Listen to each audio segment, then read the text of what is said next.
we're going to talk about first what mobile marketing is. In a nutshell, we're basically trying to get you more business from the people who are using these all the time.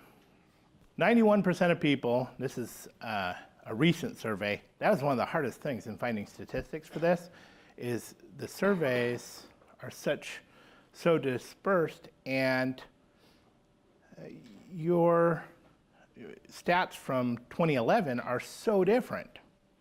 They still show that mobile marketing is huge, but it's even more huge now. So 91% of adults in America have a cell phone, and 56% of those people have a smartphone. So that means that more than 50% of the US populace of adults own and use a smartphone. Why you want to use the smartphone, why you want to optimize your website for a smartphone specifically, because this is the foundation, is the mobile website, because so many people find you on your website, and that's what you want them to do. Now, when they find you in Google, that's mobile optimized already, but you're there along with all your competition. Your goal is to get them to your website where you can present them with just the option of calling you. So, 6 in 10 people, and I think this is a little older stat, who visit a mobile unfriendly website will leave without taking action. 61% of users said that if they didn't find what they were looking for right away on a mobile site, they'd quickly move on. Now, a quick note about that, and this is what makes a lot of sites absolutely impossible on mobile right away, is that if your load time is past a certain level, in other words, if it takes too long for your website to load, people are going to back out before they ever see it.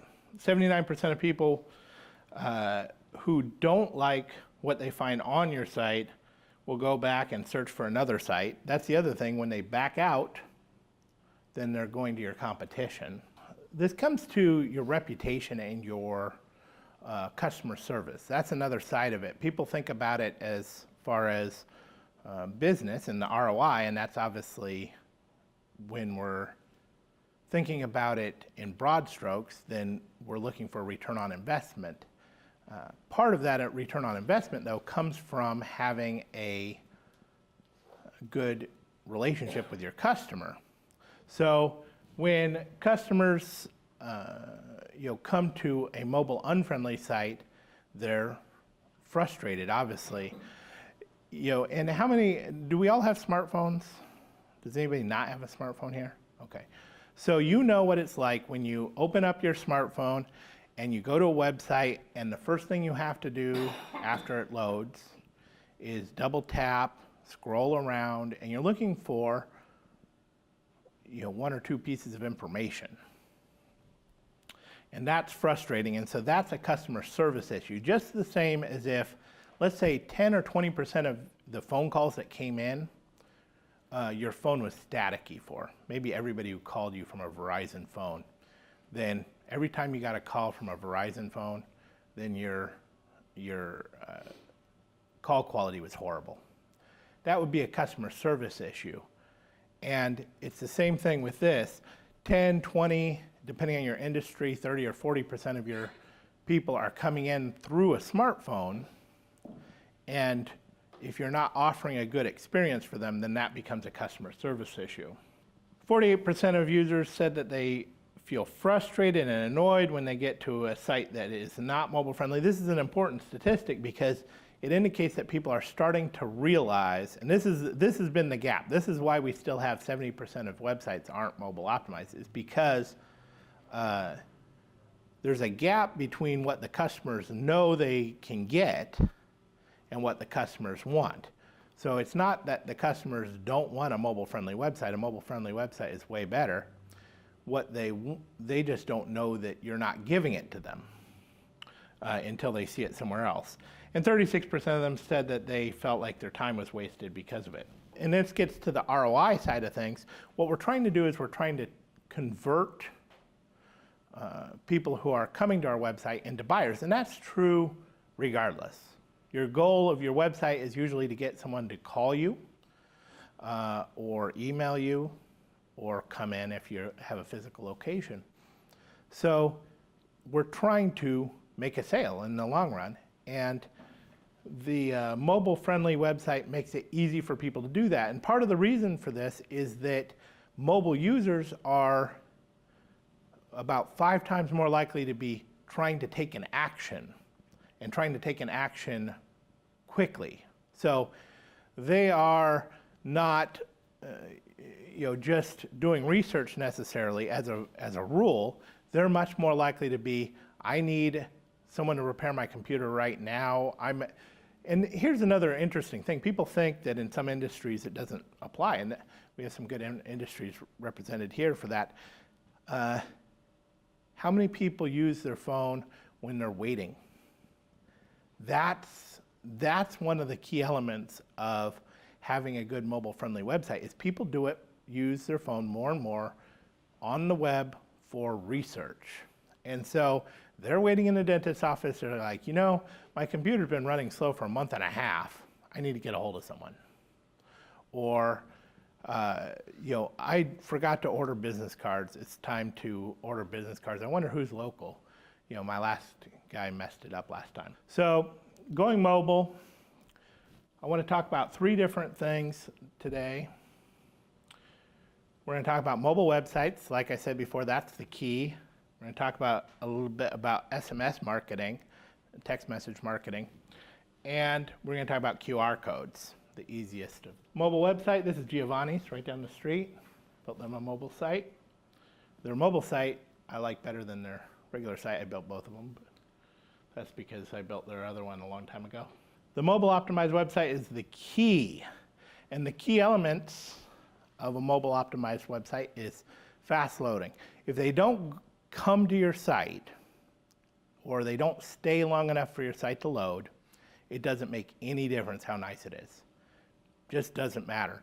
And I don't remember the exact percentage, but a really strong percentage of people think that your site should load just as fast on their smartphone as it does on their computer. Now, for us in the computer industry, that's crazy because we're using a little tiny computer with a poor connection, comparatively to what we're going to have at home. But that's what people expect, and you have to understand the expectations of people. So, obviously you want your website to fit on a small screen, and this is the part that people kind of get hung up on. Because different sites can fit on a mobile screen better or worse. You double tap, you zoom around. There are ways to see the content, and people are used to doing that, and so fitting on it. But I would go with, you want it to fit when they first open it. You don't want them to have to manipulate the site in order to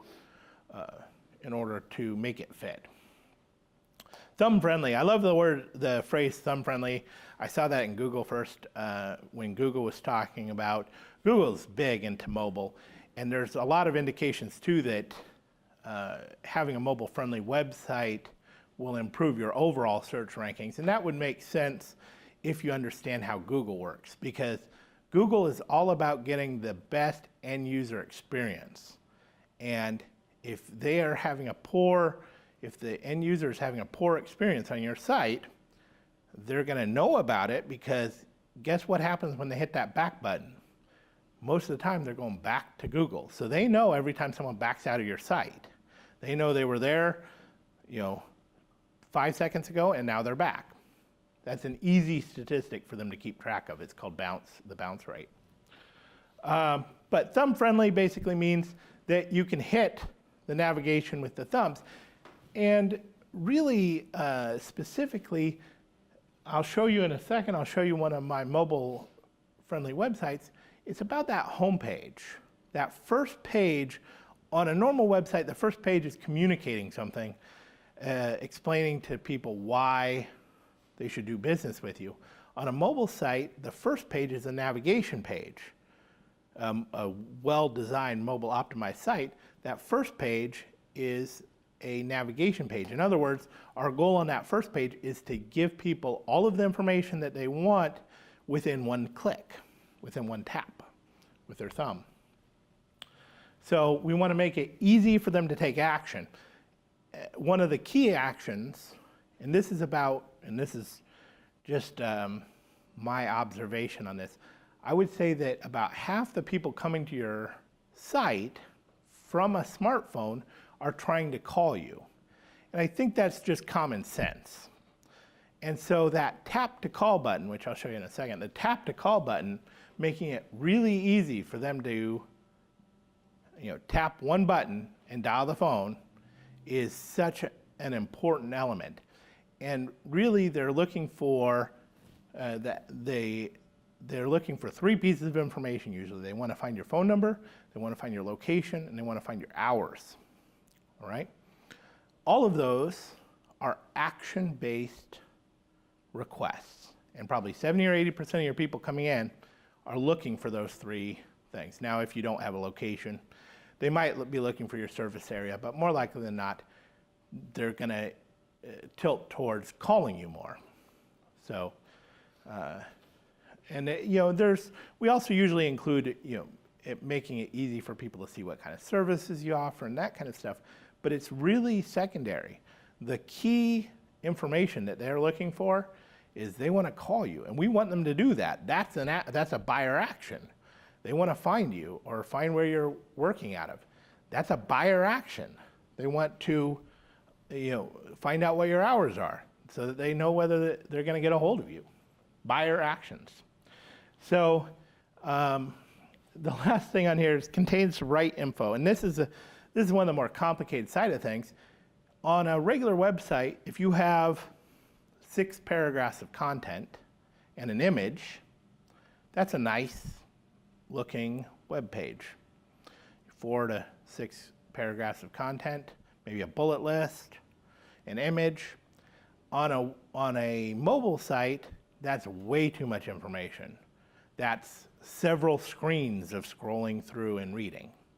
So you want to have that information that I discussed just now about the specific, your phone number, your address, the how to get a hold of you. And then you also want to have, your services, where on a website you'd want to have a more description about it.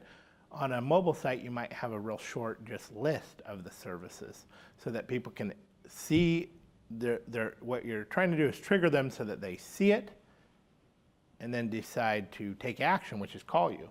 So here's an example. You have this on your postcard too. It's basically the same thing.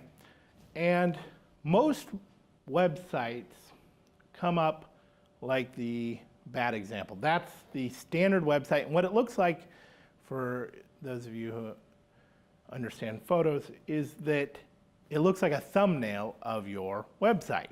And the first thing that you have to do, is zoom in, scroll around. Now, on some phones, some browsers, it'll open up zoomed in. It's just a difference, so that eliminates one step depending on how you look at it. It also makes it so your branding is completely lost, usually, because you're seeing the corner of a site. I'll tell you the worst case scenario.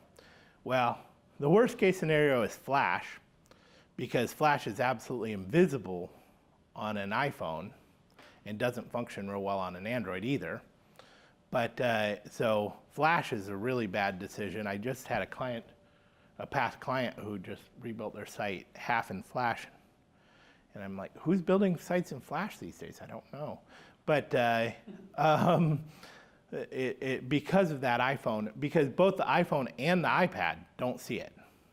So it's just, make your site invisible to 30% of your customers is not a good idea. But the second worst thing that happens is some people's sites, because of the way the navigation looks, will come up and look like a mobile optimized website when it's zoomed in, because their navigation is filling up your screen. But then you click on a button and nothing happens because all the content's changing over here. It's changing to the side. So that looks like a broken site. Now again, if you have a standard website, Most people aren't going to see this. You know why? They're going to back out before it ever loads. So this is like that person who loaded it, who waited 20 seconds for it to load, which is eternity in tech time. 20 seconds feels like an eternity when you're sitting and watching a loading screen. So most people won't even see it. But if they load your website, oh, one other thing on load time too. You might think, I bring up my website, it comes up super fast. Well, and this happens on your computer too, your browser is going to cache it. So the second time you load your website, it always loads way faster if you have a browser that caches things, which most do. So what we're talking about is the people who are loading it for the first time, and they're going to get that slow version. On the right side, what we have is something that basically looks like an app. The branding's right, the logo's right at the top and easy to identify. It has a tap to call. Each of the buttons, it's thumb friendly. So when people open this, their action is very obvious. Yeah. Can you tap on that phone number? Because I tried it and it didn't let me do it. You're right. Usually when there's a phone number and it's text, did it go ahead and do it? Mine didn't. I tried it, but yeah, a lot of times, and that's a good point, on a regular website, or Mike's site is a responsive site, we'll talk about that in a second, but on a regular website, if the phone number is in text and isn't covered somehow, then a lot of times you can tap on that phone number. And a lot of mobile users are savvy to that. Not all of them, but a lot of them are savvy to that, and they'll try it. They'll try tapping on the phone number. So one of the things that you can do if you're not going to do a mobile website is make sure that you have that phone number prominent, big, and in regular text. You don't want to have a photo, an image of it. Also, sometimes if it's built into the header, and the header's clickable, then it'll stop it from loading. Actually, one of the sites I was looking at recently, there's a responsive site, has a header, and you can click on the header to go to the home page, which is standard web design, but the phone number is in the header, and when it responds down to a mobile site, you can click on the phone number. Seems like you can click on it, but all it does is bring you back to the home page because there's a layer on top of the phone number, so it can't pick it up. So yes, you're right, absolutely. But again, first you have to scroll down. The tap to call on the home page, especially, I like to have right at the top. Definitely above the fold, which means that you don't have to scroll down to see it. Responsive sites, and more people, and this comes from a lot of designers actually telling people, well, I'm going to build your site and it's going to be mobile friendly. A responsive site is better, definitely better than your typical standard website. And the reason is because it fits on the screen. It also has an added advantage of usually fitting better on a tablet than either a standard or a mobile site. I mean, a mobile site will fit on a tablet fine, but it'll look a little odd, a little blocky for a mobile site. Usually I have people use their regular site for tablets if they're using a mobile website. But the thing about, what a responsive site does is it makes it so that it adjusts to the screen resolution. So it's responding to the width of the screen is what it's doing. That's what responsive is doing. And so on a tablet, it's a little smaller. It'll resize things down, resize the header, resize things. And then sometimes it'll have features where when you get down to a certain size, it changes the navigation. Those are the best responsive sites have that, like Mike's site has that. When you get down to a certain level, then instead of having the regular navigation, you have it says choose, and you can tap that and it'll bring down a drop-down menu where you can access all the different pages. And that's a good feature. So It has also one of the advantages of the responsive site is that it's one design, so you don't have to update content on both. For instance, if your service has changed or something like that. I don't recommend necessarily having a lot of dynamic content on your mobile site. Most of the stuff people want to know is stuff that's not going to change very often, although if you have sales and stuff like that, you need to update it on both sites if you're using a mobile optimized site or a mobile website. So one design, you put the content in once, and it works for all the different designs. Like I said, it works better on tablets.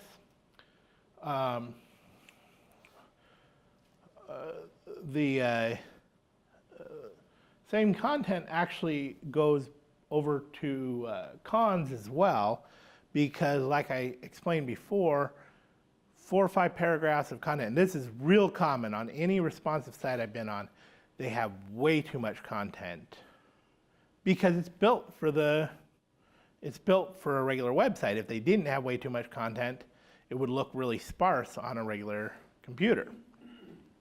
So, and also it's slow loading. For the most part, with very rare exceptions, there is some good responsive techniques, but with very rare exceptions, it loads just the same amount of data, just the same size images, they just get resized dynamically as it does for a desktop site. So usually the load time is pretty slow for a responsive site, and that is really, I should have that at the top because that's the killer. If people don't see the site, it doesn't matter how pretty it is. A lot of times they'll also use sliders. That's real common. And a slider looks great on a desktop site. It's not a bad way to have some extra content that's dynamic. But on a mobile site, it tends to skew everything and it makes it so that it's harder to get to the actual content and take an action because you have to scroll down past it. A lot of times it'll be thumb friendly, which is nice as far as trying to go through the slider, but my experience, and again, this is just going by what I've heard and what I experienced with it, is that people aren't interested in it. They aren't interested in the slider, and so that little block of space that's being used up in your site is wasted space. It's creating a problem. Above the fold. It's usually above the fold too, which means that they have to scroll past it. And most of the time, the navigation, like I said, with Mike's navigation is a good example of what we have for good navigation on a mobile site, which is there's a drop down. A lot of times they'll also have the little lines at the top, a little square with the lines. That means it's a menu. Some people will know what that means and some people won't. But the better ones, like Mike has a choose, so it kind of is obvious that you want to take some action there. But it's still not quite as straightforward as a home page where all the buttons are clearly identified and they just have to scan the page and see what it is that they want to do. And generally they don't have a tap to call button. Sometimes they will. More often they'll have a phone number, like on the Resource 1 page. It's not responsive or it's a standard site, but it has a phone number at the top in the header. So if someone scrolls over to it, they can click on that and it'll dial the phone number. Or on Mike's site, if you scroll down to the bottom in the footer, there's the phone number. You can tap on that and it'll dial the phone number. But it's not a command. Tap to call is a call to action, right? So as salespeople, we understand that tap to call is way more powerful than 503, 828-176. Do we have any questions on responsive sites? Because I know they're a little confusing. Like I said, they have a little bit of advantage on tablets, although I think that a tablet user is way more comfortable with a desktop site than a cell phone user. No, I think it's the opposite. The reasoning being because part of what they're going to look at is your bounce rate. So if your load time is killed, then your bounce rate is going to be high. And Google understands you have a mobile and a regular site. They don't have any problem with duplicate content in that. You obviously, within a responsive site, you have a lot more content on your mobile site, but that doesn't seem to have any benefit from a search engine standpoint. Yeah, one of the strategies that you'd use in general on a lot of different things is you could have a mobile optimized landing page with the top things like the tap to call and the map if it applies and that kind of stuff, the hours. So a landing page is a pretty good solution. There's a slight challenge. You have to make sure that the redirection happens correctly. In a perfect world, you'd want to have something so that if someone hits your home page, they get redirected to your landing page. If they hit any other page, then they stay on that page. Just because you'd want to be able to link from your landing page to any of the pages on your site. So, and a lot of the redirects go in the header and they redirect everybody to your, so like they redirect everybody to m.yourdomain.com. You'd also have a separate domain for it too, but either way you want to have that redirect set up correctly. But you have a subdomain usually. If you have control over your domain, like if you have it through GoDaddy and you're using the DNS tool, or it just depends on how your domain's set up, but a lot of times you can set up m.yourdomain.com. It won't affect www.yourdomain.com as long as you don't do anything crazy on it. As long as you don't try and spam Google with it, then it'll be fine. So as we look at the different kinds of sites, we have the standard website, which is not fast loading, doesn't fit on the screen right, it's not thumb friendly, although I guess you could maybe make an argument that if you zoom in, then parts of it are thumb friendly. It's not easy to take action usually. The phone numbers, if the phone number is right at the top and real obvious, then if that's the action, then that's fairly easy. And it doesn't necessarily contain the right content for the mobile user. That top one could be the only thing on the list. Fast loading is so important with mobile because of that back button. And because when they back up, they're almost always going to your competition. So, and that's one of the reasons why I'm not a big proponent of responsive sites unless they are a hybrid of the two. A landing page with a landing page with a home page that's fast loading, and then a responsive site that people can get into if they want more information.